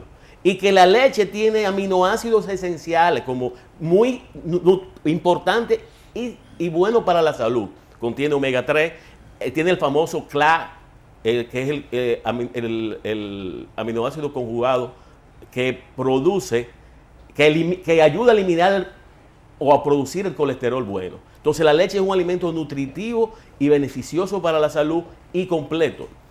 La leche se considera como el mejor rehidratante para los atletas, porque tiene todos los electrolitos de manera absorbible. Entonces, y la producción de leche no necesariamente tiene que ser con grano. Los países más eficientes que producen leche más eficientemente es Nueva Zelanda, lo producen con hierba. Y nosotros en el trópico, ahora después de la introducción de las nuevas razas, que están dando muy buenos resultados, podemos producir esencialmente la vaca con grano. Dentro del Conaleche estamos también introduciendo nuevas tecnologías como el uso de un cactus que puede producir, puede ser sustituto. Entonces, ¿es posible que República Dominicana vuelva a ser autosuficiente? Claro que sí. ¿Con qué? Primero, el mundo ha cambiado. Y le voy a decir algo. Le estaba hablando de la historia porque es importante entender las cosas. Cuando los ganaderos hicieron la huelga, Fernando Álvarez Bogar, paz descanse, le dijo, doctor. Paz descanse. No muerto. Fernando Álvarez está más vivo que el carajo. Pero que no se ve. Ay, pido excusa. Perdón. Mire, le informó a Balaguer, en Europa hay leche subsidiada. A partir de ese momento empezó a entrar leche subsidiada al país, sin pagar impuestos. Y empezó subsidiada y libre de gravamen. libre de impuestos. Y empezó a sustituir la leche dominicana. Subsidiada y libre de impuestos. Y empezamos a transformar, en vez de comprar leche dominicana, utilizar leche ya, ese es el origen Ese es el origen. Hasta que llegamos a un momento, o sea, cuando llegamos a un momento en que el 50% de la leche que consumíamos era de producción nacional. Tú tienes razón, porque yo recuerdo que en los 60, 70, la única leche que se importaba era una leche sustituta para los becerros que se llamaba Calvita. Ajá. Y de ahí para adelante lo otro era producido aquí. Pablo, estabas hablando con la leche y yo quiero preguntarte, para poder entender el problema, tú tienes que vivirlo, porque el negocio de la leche es complejo. Y te dije, todas las procesadoras han desaparecido, solamente Leche Rica. Si tú vas a la feria, te encuentras que ese es el Patronato Nacional de Ganaderos, que aunque es de toda el área de producción, la mayoría son productores de leche, ganaderos. Si sigue y entra, encuentra una cosa que se llama CONALECHE, Consejo Nacional de Fomento y Reglamentación de la Industria Lechera. Fomento de la Industria Lechera, Consejo Nacional para la Reglamentación y Fomento. Y me da la sensación que ese organismo es algo más que eso. Y tercero, hay un amigo querido que es presidente ad vitam de Aproleche, que se llama Eric Rivero. Eric Rivero tiene una facultad, un líder de ustedes, tiene el problema de ser un hombre buen mozo, y los hombres buen mozos creen que son buenos en todo, y tiene el problema de que es insumergible. Él gana, sus candidatos pierden, pero él gana. Yo sí. Los candidatos a ver. No, eso es bromeando con Eric. Esos tres organismos no hacen funciones parecidas. No, son funciones diferentes. El Conaleche es una mesa de diálogo que nació como consecuencia de los conflictos que tenían los productores con los procesadores para discutir precios de leche y para trazar políticas de desarrollo lechero.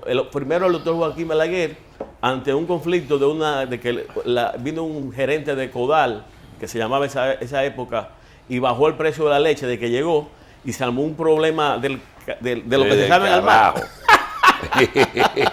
No me acuerdo. Y, bueno, era entonces, Nestlé, ¿verdad? Sí, entonces por decreto nombró un consejo, se llama Consejo Nacional CONAFOLE, que se llama Consejo Nacional para el Fomento de la Industria Lechera, en que estaba integrado, la presidía el secretario de Agricultura de la época, y integraba a todos los actores de la cadena láctea. ¿Y ese es el origen de Conaleche? Ese es el origen, que primero fue por un decreto. Entonces, siendo... Pero eso es mixto, eso no es oficial. No es oficial, es mixto. Porque yo tengo entendido que hasta Pedro Brache es miembro. No. Y el mismo Eric es miembro. Julio Virgilio Brache, yo creo que ha sido el eterno. Conaleche tiene 15 años de fundado. Y yo creo que Julio Virgilio ha sido el único, o por lo menos por 10 o 12 años, ha sido el representante de los industriales. Y Eric Rivero tiene más de 10 años siendo representante de los ganaderos. Uno de los dos, porque los ganaderos tienen dos representantes. Ese complejo, esa estructura, como es muy amplia, porque ahí están el presidente del Conaleche, primero fue el CONAFOLE. Hubo un problema, que no sé si lo traemos a colación, y bueno, fue historia, vamos a decirlo. Cuando el señor Luis Toral fue ministro de Agricultura. Había un conflicto en que los ganaderos, cuando se liberaron los precios de la leche empezaron a poner los precios, le empezaron a poner la planta el precio de los ganaderos, porque ya estábamos en el famoso libre comercio. Pero llegó un momento en que la proporción, cuando hubo control de precios, el 70% del precio del producto final iba al ganadero y el 30% a la planta y el comercio. Cuando se liberaron, llegaba un momento que estaba al contrario. Yo creo que los ganaderos recibían como el 30% y la intermediación recibía el otro 60 o 70%. Entonces, bajo ese conflicto es que se forma el CONAFOLE. El primer presidente de CONAFOLE fue el muchacho de San Cristóbal, que era ministro, que era secretario de Agricultura, Tito Hernández. El segundo fue Luis Toral. Luis Toral, bajo la presidencia de Luis Toral, se llegó se hizo una resolución en que se iba a hacer un proceso de desmonte hasta llegar a para que el precio de la leche al productor llegara a un 50% del precio al consumidor. ¿Qué tiempo duró eso? Bueno, eso ocasionó de que a Luis Toral lo quitaran de Agricultura. Y nombraron a Billy Albert, hermano del doctor Julio Brache. Ya. Entonces, eso creó un malestar tremendo, y ahí dijeron que había que formar un organismo por ley. Y empezamos a luchar hasta conseguir que ese CONAFOLE se formara por ley, y se formó el Consejo Nacional para la Reglamentación y Fomento de la Industria Lechera. Y cuando dice que es una mesa con representantes de los productores, de los industriales y del gobierno, ¿realmente hace esa función? Hace transfusión. Esa función. Ahí hay parte del problema.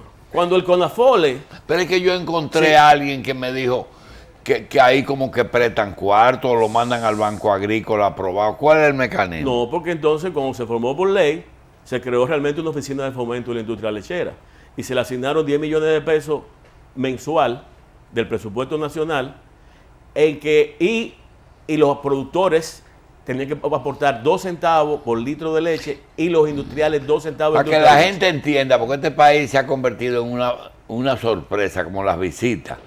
¿Eso es un FEDA de la leche? No, porque esto es un organismo mixto. O sea, está compuesto por lo preside el ministro de Agricultura. Sí. El vicepresidente es el ministro de Salud Pública. El ministro de Industria y Comercio también pertenece. Pero si usted mira para abajo, ahí están... ¿Pero qué es lo que Arnaldo ahí entonces? Director ejecutivo. O sea, ese consejo dice... Él actúa por mandato del consejo. Él actúa por el mandato del consejo. Pero entonces, ¿qué pasa? Por mandato del consejo, porque el CONALECHE es un organismo que entonces está metido ahí, las 5 federaciones, el Patronato Nacional de Ganaderos, APROLECHE, la Asociación de Industria Lechera, Leche Rica, en esa época estaba Sociedad Industrial Dominicana, que era Parmalat, que ahora pasó a Indubeca, y todo, en la Junta Agroempresarial Dominicana, todos los organismos. ¿Qué pasa? Si usted busca los componentes del consejo, si se sometía a votación, la mayoría eran productores de leche. Entonces, los industriales y el sector oficial iban a quedar de una manera, siempre iban a perder las decisiones del consejo. Entonces se dice, el CONALECHE formará un consejo ejecutivo o directivo que va a estar compuesto por el ministro de Agricultura, que lo preside. Originalmente era un representante de los productores de leche, productores primarios, y un representante de la industria. Mira, yo quiero decirte algo. Independientemente de la información que tú tienes, primero porque tu vida ha sido la ganadería. Segundo, porque has estado mucho tiempo en ese sector de Aproleche, sobre todo con la leche. Te voy a hacer un pedacito que no te sabes. Tú sabes que la política está muy ligada a la producción agropecuaria, muy ligada. Y dentro del consejo directivo, el representante de los ganaderos, de uno de los dos sectores, es político y es un eterno aspirante al Ministerio de Agricultura. Pero siempre se alía a partidos que pierden. Y él era hasta del MODA una vez, junto con otro socio. Parece que tú y Arnaldo le han votado a un socio político de él, y él está dado al pecado y no han llegado quejas con la leche, que no tiene nada que ver con un chisme entre un miembro y el director ejecutivo. Ustedes no pueden resolver y ponerle ese hombre a Eli Rivera para que él deje de estar botando chispa. Lo primero, doctor, es que nosotros personalmente no tenemos funciones para hacerlo. El que pone, según la ley, el que pone y quita los empleados es el consejo. Ah, el consejo. Según la ley. Ahora, de hecho, es el director ejecutivo. El director ejecutivo lo pone, pero la ley dice, el consejo nombrará a un director ejecutivo y los empleados que éste necesite para realizar sus funciones. Eso dice la ley del CONALECHE. Entonces, esa decisión final, el señor Eli Rivera, como le dije, tiene más de 10 años siendo miembro del Consejo del CONALECHE. Entonces, él como miembro del CONALECHE podría llevar esa propuesta al Consejo, porque él está por encima de Arnaldo Gómez, que es un director ejecutivo, lo que yo y no de puedo Pablo averiguar Herrera, que cómo es que se un llama, subdirector. Lo que yo no sé cómo se llama el funcionario, porque yo quiero hacerle saber que el funcionario tiene que trabajar de acuerdo a su función, ¿verdad? No puede estar en otras funciones políticas ni nada de eso. Entonces es un problema, porque con la leche hasta ahora ha jugado su papel bien dentro de las precas, porque aquí todo tiene problemas, igual que Aproleche. Aproleche es totalmente privado. Sí, aprovecha la Asociación Nacional de Productores de Leche. ¿Y admitan los directores? No, cada 2 años se elige. ¿Tú eres miembro de Aproleche? Yo soy miembro de Aproleche, yo soy miembro fundador de Aproleche. Y ahí está otro miembro fundador. Y el patronato no es ni una cosa ni la otra, es otro organismo. Venga a explicarle. En el año 1967, un grupo de ganaderos en la feria en la UNFU hicieron una exposición de ganado lechero. La UNFU surgió en el año anterior, en el 66. Sí, el año anterior. Entonces, ahí estaba el señor Mejía. Sí, pero estaba Héctor Luis Rodríguez. Y un grupo de ganaderos, Julio Brache, mi papá. Y tu profesor, Otto González, decidieron hacer una exposición de ganado de leche ahí. Porque en todos los países del mundo se hace feria ganadera. Y entonces de esa exposición que se hizo, yo me acuerdo que yo participé siendo muchachito, decidieron pedirle al doctor Joaquín Balaguer que rescatara las instalaciones de la ciudad ganadera, Ah, ya. que estaba ocupada por los militares. No, ahí fue uno de los campamentos de la ocupación americana. Bueno, entonces, La dejaron en muy mala condición. casualmente, entonces, el doctor Balaguer formó un patronato Ah, ya. que iba... Así es que nace el patronato. Eso es lo que es el patronato. Es formado por decreto para que maneje las instalaciones y organice... Eso no es por ley. No, es por decreto. Ah, pues eso se disuelve con un decreto. Ya de hecho lo hicieron. Cuando se cayó la feria con el ciclón David, David Federico. el presidente Guzmán, el otro, Jorge Blanco, Sí. la disolvió por decreto, por influencia de un amigo de nosotros que decía Sí. que ahí estaban, eso era una institución de trujillistas, Sí. y fundó el CONAPROPE, que lo tenemos ahí como un entelequia. Cuando Balaguer volvió y ganó, volvió y lo formó Y lo restauró. y restauró la feria. Ya. Esa es la historia. Así es. ¿Qué por ciento de la leche nosotros producimos? No, yo creo que estamos produciendo cerca del 60% de lo que producimos. La estadística última de nosotros con la leche anda poco menos de 700.000 Una pregunta que solo, millones de litros. que solo tú quizá la tengas. ¿Qué por ciento de la parte que nos falta es producto de la cantidad de derivados como queso, yogur y usa la industria lechera? No el consumo de leche por sí, sino se lo consumen los queseros y eso, de la producción nacional. Bueno, la mayor parte de la producción nacional va a la industria quesera artesanal. A la industria va como un 20%. ¿Qué por ciento de la leche va a las procesadoras o a Rica? ¿Y qué por ciento se vende en finca al consumidor? El consumo en finca ha bajado mucho. La gente ha perdido la cultura. De los pueblos todavía se ve. Pero la pasteurizadora procesan por encima algo más del 20%. La procesadora grande. De la No producción en nacional. productores, sino en litros. ¿Cuál es la provincia mayor productora de leche en la República Dominicana? Higüey o Monteplata. Últimamente se está diciendo que Higüey, pero la estadística tenemos que mejorarla. Santiago Rodríguez produce mucha leche. Santiago Rodríguez. Sí, la línea del oeste es la región mayor productora de leche del país. La línea del oeste, como región completa, es la mayor productora. Después viene el este, Costa Norte, pero la línea es la mayor productora. ¿Y la mayor cantidad de productores pequeños dónde están? En la línea noroeste.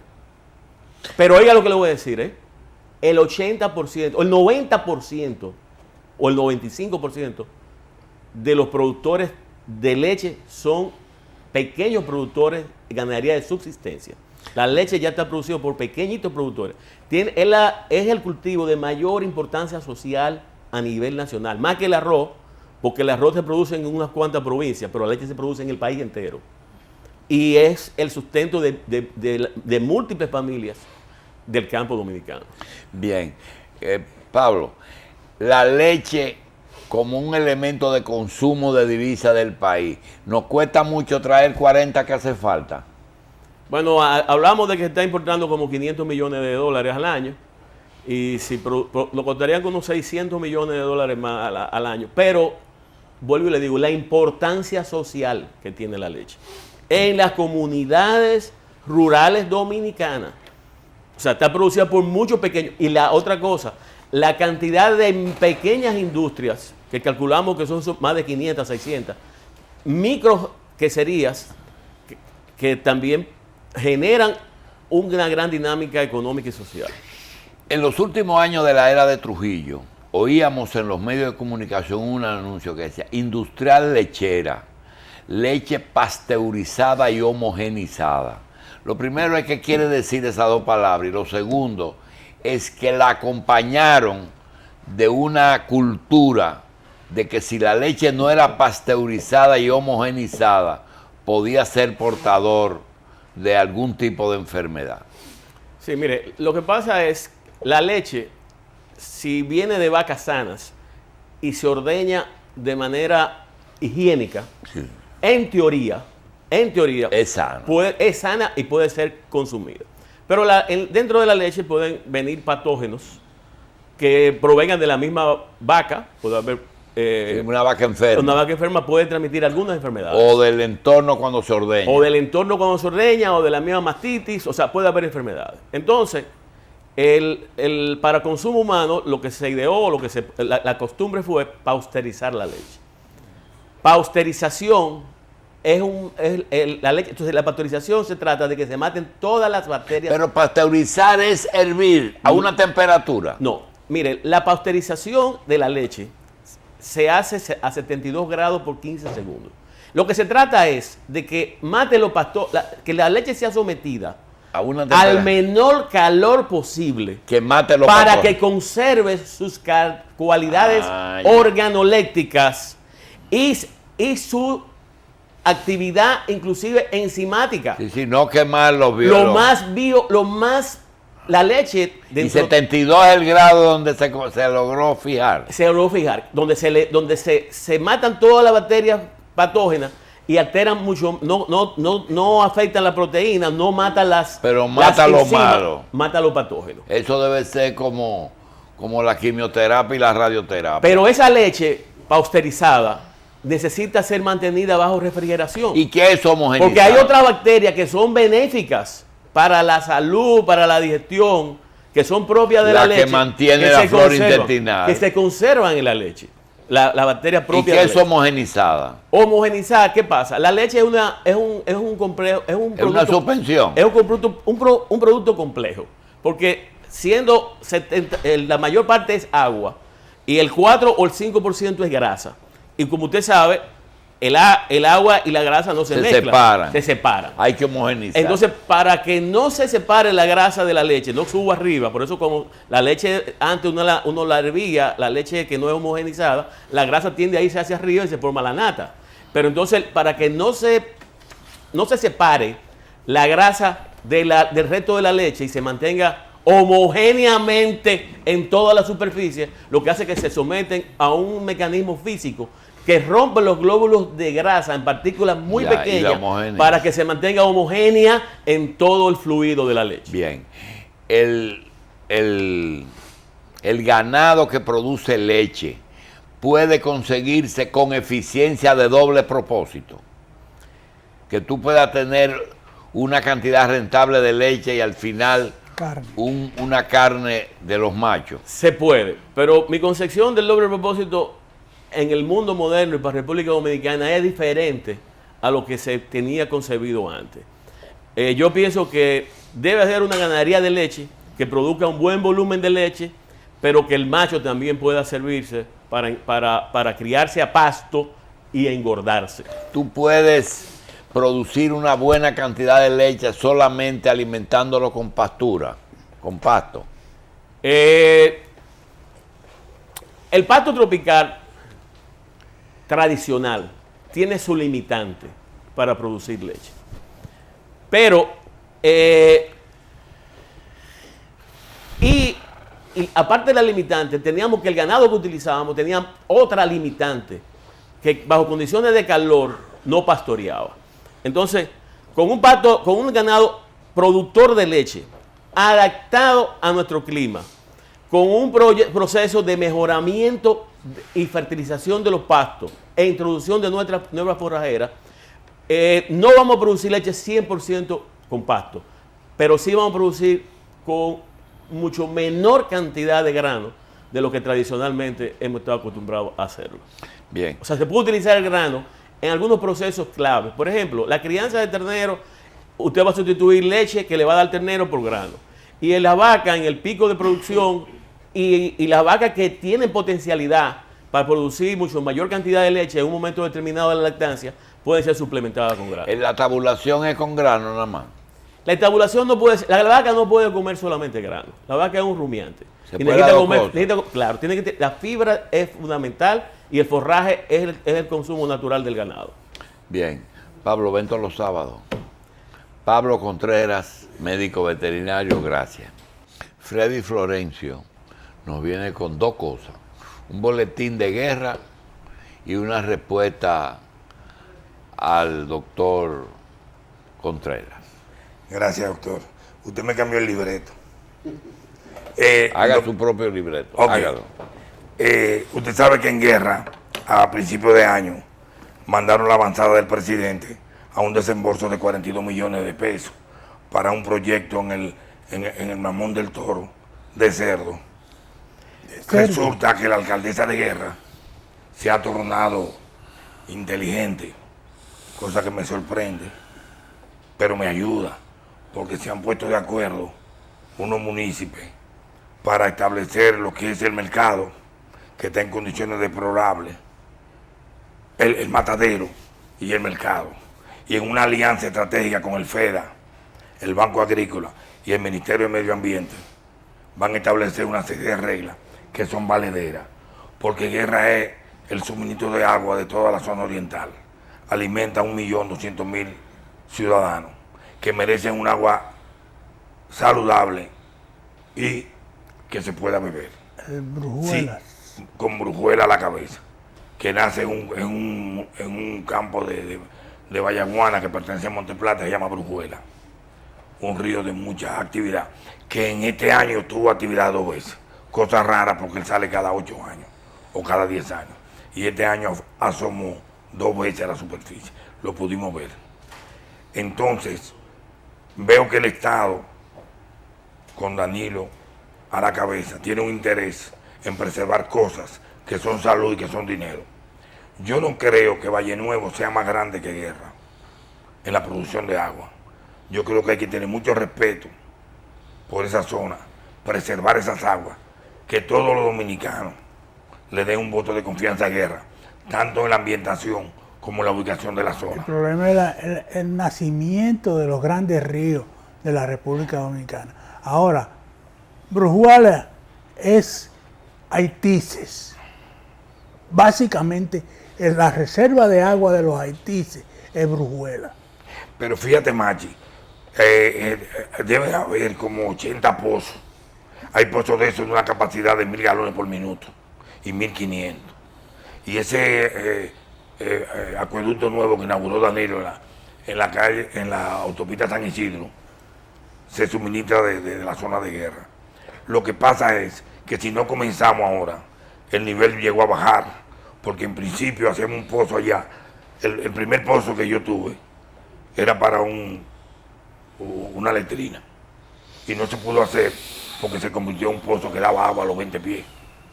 Después, cuando tuve la oportunidad de hacer más pozos, lo hice a 40. La última vez que hice un pozo fue a 80 pies, y ahora volvemos a tener caudal. Está bajando. No, pero que lógicamente. ahora está en 40 y 20, y hay sitios de 10, porque la cantidad de agua subió. ¿Producto de qué? Yo no lo sé, porque no manejo esos temas. Segunda parte, de la parte de Guerra, el presidente Danilo Medina va a comer con este martes, creo yo, o lo invitaron a comer, porque van a inaugurar los Dodgers. ¿Él? Los Dodgers, una remodelación al equipo de los Dodgers, y vienen los dueños de ese equipo a Guerra. Ahí estudió Pedro Martínez. Yo creo que hasta una novia tuvo en Guerra Pedro Martínez. Un estadio de béisbol. Eso es en la carretera. Bueno, lo va a inaugurar. Y vuelve en febrero, porque tiene posiblemente la inauguración del centro de diagnóstico, donde nacieron muchos guerrenses. Lo van a inaugurar y es esperado por la comunidad. Yo creo que Danilo va a romper su propio récord en visitas sorpresa, en visitas de inversión a la comunidad de Guerra. Yo espero que la alianza ahora con el medio ambiente, el FEDA, el Banco Agrícola, la alcaldesa de Guerra, el pueblo se sienta beneficiario de un proyecto de salud y de alimentación. Sobre lo de Pablo, mi amigo Pablo, aquí había una exportación de leche a Puerto Rico, que le decían la lechera, un avión que iba a Puerto Rico. Todos los días. Todos los días. Producir leche en este país no es un problema, porque tenemos los conocimientos, la ganadería, la tierra, la obligación, el placer. El ganadero de por sí es una actividad de placer, de estímulo. ¿Dónde se dañó el negocio? Cuando en ese momento renunciaron los generales al doctor Balaguer, creo que entre ellos estaba París Pérez, un grupo de generales que renunció. Ahí surgió el general Bochán, en ese momento había un enfrentamiento entre el precio de la leche y los ganaderos. No podíamos con el Instituto de Estabilización de Precios y se llegó a un acuerdo de una atención de no entregar la leche a la planta. Pero ¿qué sucedió? Se abrió una oportunidad de traer leche en polvo. Y como cuando Dios hizo el mundo, hizo el hombre y vio que era bueno, y le hizo la mujer y vio que era buena. ¿Qué sucede? Que un grupo de ganaderos y de industriales saborearon lo que trae leche en polvo. Es imposible que se resuelva el problema de la leche en este país cuando un grupo de amigos de nosotros, empresarios, aprendieron a comprar leche en polvo. Bueno. Eso no lo resuelve nadie, porque es un problema económico, no un problema de producción, es económico. Vamos a poner una ganadería de 1000 litros diarios. Una patana produce, cuando viene una patana llena de funda de leche, tiene la leche que produce una finca en un año. Y eso se resuelve con un cheque, una orden de compra, y eso viene tranquilo. Es imposible desbaratar ese muñeco. Fíjense, nosotros hemos tenido empresas aquí. Por ejemplo, pregunto el doctor Julio Jacín a mi amigo Pablo Contreras, ¿por qué la rica no ha podido sucumbir? Porque las ricas no le han hecho transfusiones ni de gente con SIDA, ni de gente con problemas de diabetes, ni de gente con problemas de contaminación. La Rica es una empresa que nació noble, sigue noble y no se ha contaminado. Teníamos una empresa una vez que se llamaba La Dom, que yo no sé por dónde anda. Vinieron los italianos y nos engañaron. Nos engañaron los italianos con Parmalat. Y fueron tan guapos. Tenían problemas ya. Tenían problemas ya y tenían problemas aquí, lo demostraron. El doctor Balaguer le dona a Proleche. La planta de Inespre. Y yo recuerdo haber dicho aquí que yo fui al nacimiento de esa planta, pero no he ido al entierro. Pero ahí hay un solar que debe costar todos los millones del mundo que no se sabe en manos de quién está. En Villa Duarte. Ahí habían 20.000 metros cuadrados que se lo entregaron a un amigo mío, a un grupo de amigos junto con el papá de Pablo, que no pudimos defenderlo con la eficiencia que debimos. Pero yo sí sé que la pérdida está, porque yo no sé en manos de quién están esos 20.000 metros cuadrados que pertenecía a la planta de leche de Inespre. En Villa Duarte. En Villa Duarte, frente a Molino Dominicano. Eso no lo es, eso son 20.000 metros. Eso es una ciudad ahí ya. Bueno, pero yo tengo ahí un dinero que inclusive yo me recuerdo como ahora, que yo fui al doctor Julio Brache y le dije, pero yo no puedo entrar a ese grupo de amigos selectos, porque yo no tengo los cuartos. Dice, yo te los regalo. Y el doctor Julio Brache me regaló la entrada a esa institución, que me dijeron que me lo compraban ahora. Digo, pues yo no lo puedo vender, pues yo no lo voy a vender por lo mismo que di. Si yo di hace 20 años 10.000 pesos que dio Julio Brache, porque yo lo voy a vender por 10.000 pesos. Es una torpeza. Es decir, que vamos a darlo ahí a ver si un día el doctor Julio Brache y yo lo cobramos en mejores condiciones. Entonces fíjese algo que le voy a explicar. Mientras el ganadero siga siendo permisivo con su compañero, no hay peor cuña que la del mismo palo. El verdadero agresor de la ganadería dominicana está en la leche en polvo, porque las plantas les gusta porque es económico, les gusta porque es bueno, los queseros les gusta la leche en polvo, porque aumentan sus ganancias, pero el queso sale no de tan buena calidad. Y aquí en este país, todo el mundo de una manera u otra produce leche, y la produce aunque sea en condiciones muy distintas. Pero es un proceso que ahora los viajes de sorpresa la están tomando. Cuando tú decías yo iba a Brache con la parte de arriba, pero yo le quiero decir la parte de abajo, ¿qué significa eso? Bueno, el doctor Brache tenía... No, el doctor Contreras, perdón. Bueno, porque imagínese usted cómo yo me enfrento con gente que han sido importadores toda la vida. Usted busca el organigrama de toda esa gente. Todos han sido importadores. Todos han sido importadores. O un primo, un tío, el suegro, un cuñado, un papá. Son las dos cosas. Es que son las dos cosas. Inclusive una vez que tuvieron que sacar a uno de Aproleche, porque vendía leche en polvo al Estado. Entonces, si nosotros no promovemos la no leche en polvo, ¿por qué tenemos que tener gente que la traiga? Y mire, el desayuno escolar le daría una gran ayuda, una gran protección a la ganadería, si el presidente asumiera eso como una respuesta económica y sana Porque en cualquier parte de este país, en guerra, nosotros podemos suplir toda la leche que consumen 12.000 habitantes estudiantil.